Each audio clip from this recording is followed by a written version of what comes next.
ನೋಡಿ, ಅಲ್ಲಿ it is a court monitored. ಇದು ಕೋರ್ಟ್ ಅವರು SITಗೆ ಕೆಲವು ಪ್ರಶ್ನೆಗಳನ್ನು ಕೇಳಿದ್ದಾರೆ. SIT ಚೀಫ್ ಅದಕ್ಕೆ ಕೋರ್ಟಿಗೆ ಉತ್ತರ ಕೊಡ್ತದೆ. ಅದು ಇಲ್ಲಿ ನಾವು ಬಹಿರಂಗವಾಗಿ ಚರ್ಚೆ ಮಾಡ್ಲಿಕ್ಕೆ ಆಗೋದಿಲ್ಲ. ಅದು ಕೋರ್ಟಿಗೆ ಉತ್ತರ ಕೊಟ್ಟಾದ್ಮೇಲೆ ತಮ್ಗೆ ತಿಳಿಸ್ತೀನಿ.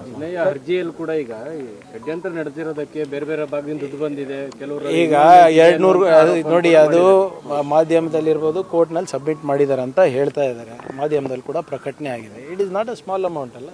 200 crores ಅಂತ ಹೇಳ್ತಾ ಇದ್ದಾರೆ. ಅದು ಎಷ್ಟು ನಿಜಾನೋ ಎಷ್ಟು ಸುಳ್ಳೋ ಗೊತ್ತಿಲ್ಲ. ಆಮೇಲೆ ಅದೇ ವ್ಯಕ್ತಿ ತಾನೇ ಇವೆಲ್ಲನೂ ಹೇಳಿರೋದು. ಸೊ ಅವರು ಎಷ್ಟು ಸತ್ಯ ಹೇಳ್ತಾ ಇದ್ದಾರೆ, ಎಷ್ಟು ಸುಳ್ಳು ಹೇಳ್ತಾ ಇದ್ದಾರೆ ಅಂತ ಪರಿಶೀಲನೆ ಮಾಡಬೇಕಾಗುತ್ತೆ. ಈ ಕೋರ್ಟ್ ಅವರು SIT ಚೀಫಿಗೆ ಉತ್ತರ ಕೊಡಕ್ಕೆ ಹೇಳಿದ್ದಾರೆ. ಅಲ್ಲಿ ಕೊಟ್ಟಾದ್ಮೇಲೆ ತಮ್ಮ ಮುಂದೆ ಬರ್ತಾರೆ. ಬಿಟ್ಕಾಯಿನ್ ED ಚಾರ್ಜ್ ಶೀಟ್ ಆಗಿದೆ.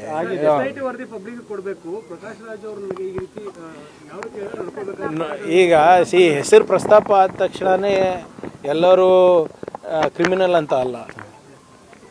ಈಗ ಅವ್ರಿಗೆ ಕೋರ್ಟ್ ಅವರು SIT ಚೀಫಿಗೆ ಕೇಳಿದಾರಲ್ವಾ, ಉತ್ತರ ಕೊಡ್ಲಿ. ಅವರು ಕೋರ್ಟಿಗೆ ಫಸ್ಟ್ ಉತ್ತರ ಕೊಡ್ಬೇಕು. ನಾವು ಮಾಧ್ಯಮದಲ್ಲಿ ಬಂದು ಚರ್ಚೆ ಮಾಡ್ಲಿಕ್ಕೆ ಆಗೋದಿಲ್ಲ. ಅದು ಇನ್ನೊಂದು, ಈ ಧರ್ಮಸ್ಥಳದ ಮೈಕ್ರೋ ಫೈನಾನ್ಸ್ ವಿಚಾರದಲ್ಲಿ ಲಾಸ್ಟ್ ಟೈಮ್ ಸರ್ಕಾರ ಒಂದು ಆಕ್ಟ್ ಕೂಡ ತಂದು ಕಾನೂನೆಲ್ಲ ಇದು ಮಾಡಿದ್ರು. ಆದ್ರೆ ಇದುವರೆಗೂ ಕೂಡ ಧರ್ಮಸ್ಥಳ ಸಂಘದವರು ಯಾವುದನ್ನು ಅದನ್ನ ಫಾಲೋ ಮಾಡ್ತಾ ಇಲ್ಲ. ಸೊ ಸರ್ಕಾರ ಏನ್ ಮಾಡುತ್ತೆ ಸರ್ ಈ ವಿಚಾರದಲ್ಲಿ? ಯಾಕಂದ್ರೆ ಅವ್ರ ಜೊತೆ ನೋಡಿ, NBFCs ಇರ್ಬೋದು ಅಥವಾ ಬೇರೆ ಸಂಘ ಸಂಸ್ಥೆಗಳಿರ್ಬೋದು, ಯಾರು ನಾನ್ ಬ್ಯಾಂಕಿಂಗ್ ಫೈನಾನ್ಷಿಯಲ್ ಇನ್ಸ್ಟಿಟ್ಯೂಷನ್ಸ್ ವ್ಯಾಪ್ತಿನಲ್ಲಿ ಬರ್ತಾರೆ. ಅದಕ್ಕೆ ಈ ಹೊಸ ಕಾನೂನು ತಂದ ಮೇಲೆ ಯಾರ್ಯಾರು ಉಲ್ಲಂಘನೆ ಮಾಡಿದ್ದಾರೆ, ಏನೇನಿದೆ ಅಂತ ಸಂಪೂರ್ಣವಾದಂಥ ಮಾಹಿತಿ ನನಗಿಲ್ಲ. ಅದನ್ನು ಮುಂದಿನ ವಾರ ಇರ್ಬೋದು ಅಥವಾ ಒಂದು 10 ದಿನ ಆದಮೇಲೆ ಒಂದು ಸಪ್ರೇಟ್ ಮೀಟಿಂಗ್ ಮಾಡಿ ಅದನ್ನು ತಿಳಿಸ್ತೀನಿ. ಬಟ್ ಆದರೆ ಅದೇನು ಬರೀ ಧರ್ಮಸ್ಥಳಕ್ಕೆ ಸೀಮಿತ ಆದಂಥ ಒಂದು ಕಾಯ್ದೆ ಅಲ್ಲ. ಅದು ಇಡೀ ರಾಜ್ಯಕ್ಕೆ ಅನ್ವಯಿಸೋದು. ವಾಟ್ ಎವರ್ ಎಲ್ಲ ಯಾರೇ ಇದ್ರೂ ಕೂಡ ಇವರೇ ಒಂದು ಕಾಯ್ದೆ ತಂದ ಮೇಲೆ ಎಲ್ಲರೂ ಕೂಡ ಅನ್ವಯಿಸ್ತದೆ.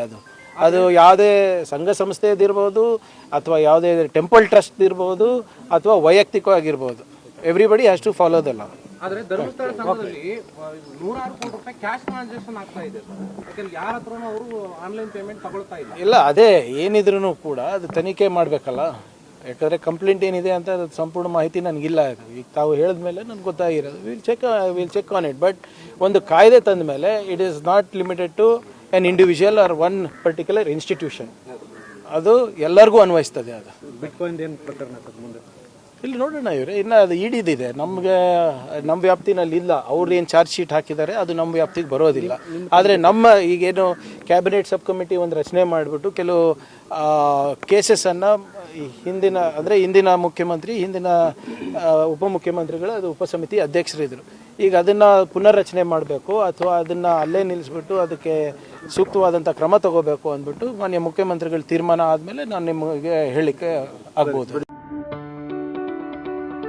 ಯಾವುದೇ ಸುದ್ದಿಯ ಅಪ್ಡೇಟ್ ಅನ್ನ ಮಿಸ್ ಮಾಡ್ಕೊಳ್ಬಾರ್ದು ಅಂದ್ರೆ ಈಗ್ಲೇ ಒನ್ ಇಂಡಿಯಾವನ್ನ ಸಬ್ಸ್ಕ್ರೈಬ್ ಮಾಡಿ.